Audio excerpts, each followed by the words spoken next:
അപ്പൊ നമുക്കിനി ആ മറ്റേ മെത്തേഡും കൂടെ നോക്കാം. അപ്പൊ രണ്ടാമത്തെ മെത്തേഡ് എന്ന് പറയുമ്പോൾ integral 0 to π to sin t cos t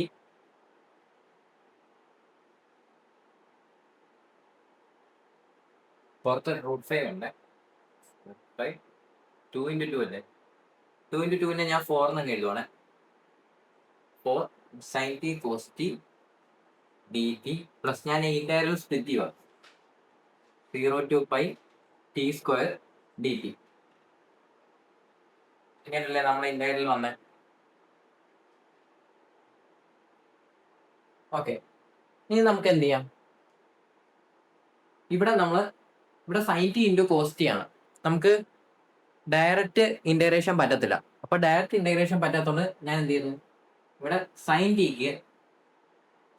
tick T എന്ന് പറഞ്ഞ ടി എന്നല്ല വേറെ എന്തെങ്കിലും വേരിയബിൾ യു എന്ന് പറഞ്ഞ സബ്സ്റ്റിറ്റ്യൂഷൻ കൊടുക്കുക.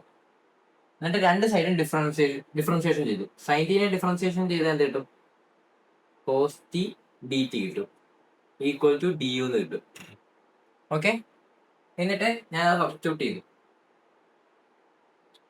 അതുപോലെ തന്നെ ഈ √5 ഈ രണ്ട് പേർക്കും കൂടെ കോമൺ ആയിട്ടുള്ളതാണ്, അത് മറക്കല്ലേ.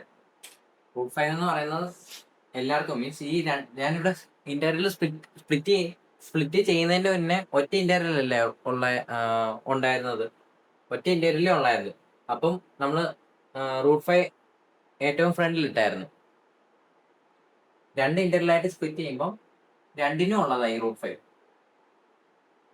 അപ്പോൾ ഒരു ബ്രാക്കറ്റ് കൊടുക്കുന്ന നല്ലതായിരിക്കും. ഇനിയും അതുപോലെ തന്നെ എപ്പോൾ നമ്മൾ സബ്സ്റ്റിറ്റ്യൂഷൻ മെത്തേഡ് ഉപയോഗിച്ചോ അപ്പം ലിമിറ്റ് മാറ്റാൻ ഒരിക്കലും മറക്കല്ലേ. അപ്പം ടിയുടെ ലിമിറ്റ് എന്ന് പറയുന്നത് 0 to π അല്ലേ. അപ്പം ആദ്യം സൈനിന് 0 കൊടുക്കുക. 0 കൊടുക്കുമ്പോൾ യുവിന്റെ ലിമിറ്റ് എന്താ നോക്കുക. 0 കൊടുക്കുമ്പോൾ യുവിന്റെ വാല്യൂ എന്താ, യുവിന്റെ വാല്യൂ 0 അല്ലേ. അപ്പം യുവിന്റെ ലോവർ ലിമിറ്റ് 0. ഇനി അതുപോലെ തന്നെ സൈനിന് അടുത്ത വാല്യൂ പൈ കൊടുക്കുക. Pi equal to u. Sine pi എന്ന് പറയുന്നത് എന്താ, അതും 0 തന്നെ. അപ്പൊ യുവിന്റെ അപ്പർ ലിമിറ്റും ലോവർ ലിമിറ്റും 0 ആയില്ലേ. ഇനി നമുക്ക് സബ്സ്റ്റിറ്റ്യൂഷൻ ചെയ്ത് കൊടുക്കാം. 4 അതുപോലെ തന്നെ സൈൻ ടിക്ക് അല്ലേ നമ്മൾ യു എന്ന് കൊടുത്ത്, അപ്പൊ യു എന്ന് വരും. പിന്നെ കോസ് ടി ഡി ടിക്ക് എന്ത് കൊടുക്കാം, ഡി യു എന്ന് കൊടുക്കാം. നമ്മളിപ്പോ സബ്സ്റ്റിറ്റ്യൂഷൻ യു എന്ന് കൊടുത്തു. അപ്പൊ നമുക്കിനി ഇന്റഗ്രേഷൻ ചെയ്യാൻ പറ്റുന്ന വിത്ത് റെസ്പെക്ട് ടു ഡി യുയിലാണ്. With respect to d u. കണ്ടോ, ഇത്രയും നേരം ഡി ടിയിലായിരുന്നു നമ്മൾ ഇന്റഗ്രേഷൻ ചെയ്തുകൊണ്ടിരുന്നത്. പക്ഷെ ഇവിടെ നമ്മൾ യു എന്ന സബ്സ്റ്റിറ്റ്യൂഷൻ കൊടുത്തു കഴിഞ്ഞാൽ പിന്നെ നമുക്ക് ഇന്റഗ്രേഷൻ ചെയ്യാൻ പറ്റുന്നത് ഡി യുയിലായിരിക്കും. അപ്പം ഡി യുയിൽ ചെയ്യാനായിട്ടാണ് നമ്മളിവിടെ sine t equal to u എന്ന് കൊടുത്തിട്ട് രണ്ട് സൈഡും ഡിഫറൻസിയേഷൻ ചെയ്തത്. അപ്പൊ നമുക്ക് ഇവിടെ നിന്ന് യുവിനെ ഡിഫറൻസിയേഷൻ ചെയ്യുമ്പോൾ ഡി യു എന്നും കിട്ടും, സൈൻ ടീനെ ഡിഫറൻസിയേഷൻ ചെയ്യുമ്പോൾ കോസ് ടി ഡി ടി എന്ന് കിട്ടും.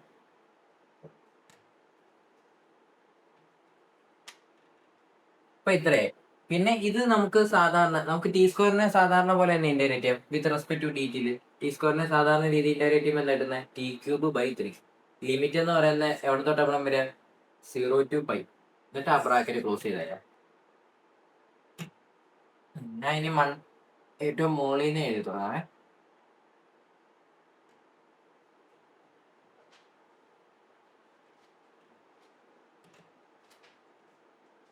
√5 കിട്ടും. എന്നിട്ട് ഇനി എന്ത് ചെയ്യാം, ഇത് ഇന്റഗ്രേറ്റ് ചെയ്യാം. 4u with respect to d u. അത് ഇന്റഗ്രേറ്റ് ചെയ്ത് എന്ത് കിട്ടും, 4uനെ ഇന്റഗ്രേറ്റ് ചെയ്താൽ 4 കോൺസ്റ്റന്റ് ഇല്ലേ, അത് പുറത്ത് നിർത്തി യുവിനെ ഇന്റഗ്രേറ്റ് ചെയ്താൽ u²/2. ലിമിറ്റ് എന്ന് പറയുന്നത് 0 to 0 അല്ലേ, പ്ലസ്. ഇനി ഇവിടെ t³ നമുക്ക് ലിമിറ്റ് അപ്ലൈ ചെയ്യാം. t³ ലിമിറ്റ് അപ്ലൈ ചെയ്യുമ്പോൾ എന്ത് കിട്ടും, π³ അല്ലേ, π³/3 -0 അല്ലേ. ക്ലോസ് ചെയ്തേക്കാം. ഓക്കെ,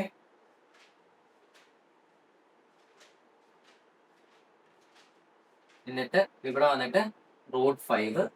ഇവിടെ അപ്പർ ലിമിറ്റും ലോവർ ലിമിറ്റും 0 അല്ലേ. അപ്പർ ലിമിറ്റും ലോവർ ലിമിറ്റും 0 ആയതുകൊണ്ട് രണ്ടും 0 - 0 ആയിപ്പോ അല്ലേ.